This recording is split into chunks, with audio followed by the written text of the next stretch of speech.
ក្រុមការងារបានភ្ជាប់អ្នកតំណងទៅកាន់លោកវូចពឿនដែលជាមន្ត្រីឆ្លើយឆ្លងព័ត៌មានចេញពីខេត្តបៃលិនជំរាបសួរលោកពឿនតាមមានអ្វីជំរាបជូនទស្សនិកជនព្រឹកនេះសូមអញ្ជើញអត្ថប្រយោជន៍មានព័ត៌មានមួយគឺអភិបាលខេត្តបៃលិនចុះមូលដ្ឋានលើកទឹកចិត្តដល់ប្រជាកសិករពង្រឹងផលិតផលស្រូវនិងបន្លែផ្លែឈើសម្រាប់ទីផ្សារក្នុងស្រុកនិងការនាំចេញបាទចា៎បាននៅថ្ងៃទី22ខែវិច្ឆិកាឆ្នាំ2025លោកជំទាវបានទៅមុំអភិបាលនៃគណៈអភិបាលខេត្តបៃលិនបានដឹកនាំមន្ត្រីជំនាញនិងក្រុមការងារមួយចំនួនទៀតហើយទីចុះពីមើលការបង្កើនផលដំណាំស្រូវនិងបន្លែផ្លែឈើនៅក្នុងខេត្តបៃលិនការចុះមូលដ្ឋាននេះមានគោលបំណងលើកទឹកចិត្តដល់ប្រជាកសិករឲ្យពង្រីកការផលិតដោយមានគុណភាពនិងបរិមាណច្រើនដើម្បីផ្គត់ផ្គង់ទីផ្សារក្នុងស្រុកនិងសម្រាប់ការនាំចេញទៅក្រៅប្រទេសដែលមានតម្លៃសមរម្យក្នុងអំឡុងពេលចុះមូលដ្ឋាននេះលោកជំទាវបានទៅមុំអភិបាលខេត្តបៃលិនបានចំណាយពេលស្ដាប់ការបកស្រាយពីបញ្ហាប្រឈមនិងលទ្ធផលដែលកសិករទទួលបានព្រមទាំងបានជួយទិញបន្លែផ្លែឈើពីប្រជាកសិករយើងផងដែរលោកជំទាវបានប្រកាសថាក្នុងករណីប្រជាកសិករមានបញ្ហាទីផ្សារក្រុមការងាររបស់ខេត្តបៃលិននឹងជួយរកដំណោះស្រាយនិងជួយខ្ចប់ទីផ្សារជូនប្រជាកសិករយើងលោកជំទាវបានទៅមុំអភិបាលខេត្តបៃលិនបានមានប្រកាសថា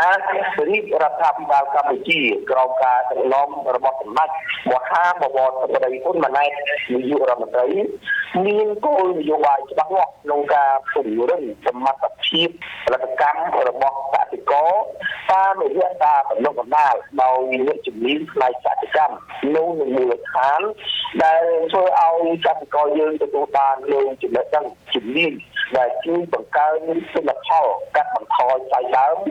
ការធានាបាននូវសុវត្ថិភាពចំណីអាហារក្នុងគម្រោង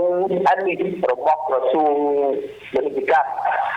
ក៏ជាយន្តការដ៏សំខាន់មួយទៀតរបស់រាជរដ្ឋាភិបាលក្នុងការជួយរៀបចំនិងជំរុញទីផ្សារសម្រាប់ផលិតផលកសិកម្មធម្មជាតិរបស់កសិករ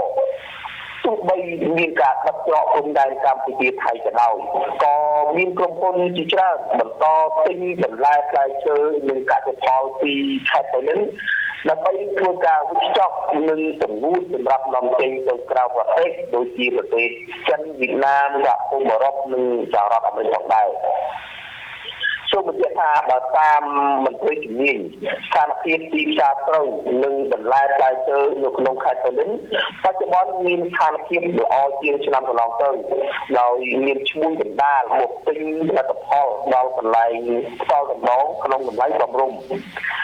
ក្រៅពីការផ្គត់ផ្គង់ក្នុងខេត្តផលិតផលទាំងនេះត្រូវបាននាំចេញទៅកាន់ខេត្តជិតខាងនិងរាជធានីភ្នំពេញជាពិសេសនៅតាមផ្សារទំនើបផ្សេងៗដែលបង្ហាញពីសក្តានុពលនិងគុណភាពផលិតផលកសិកម្មពីខេត្តបៃលិនបាទនេះជាព័ត៌មានពីខេត្តបៃលិនសម្រាប់បញ្ចប់តែប៉ុណ្ណេះបាទចាអរគុណច្រើនចំពោះសេចក្តីរាយការណ៍ចេញពីខេត្តបៃលិនព្រឹកនេះលោកពឿនជួបគ្នាក្នុងឱកាសក្រោយទៀតជម្រាបលាបាទសូមអរគុណទូលជំរាបលាបាទ